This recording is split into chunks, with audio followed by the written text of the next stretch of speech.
জয় যিশু প্রিয়রা, আসুন আজকে এই সুন্দর দিনে আমরা ঈশ্বরের শাস্ত্র থেকে পাঠ করে দেখি। আমার সাথে খুলবেন যিশায়া ৫৪ অধ্যায় ১৭ পদে এরূপ লেখা আছে, যে কোনো অস্ত্র তোমার বিরুদ্ধে তৈরি হয় তা সফল হবে না।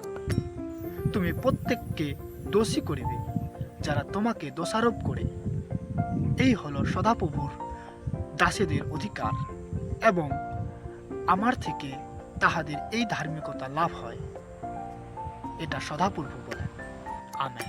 হে প্রিয়রা, যদি আপনারা ঈশ্বরের শাস্ত্রকে অধ্যয়ন করেন, তাহলে কোনো অস্ত্রই বা শাস্ত্রই আপনাদিওকে হারাইতে পারবে না, কিন্তু তোমরাই তাহাদের দোষ ধরিয়ে দিবে।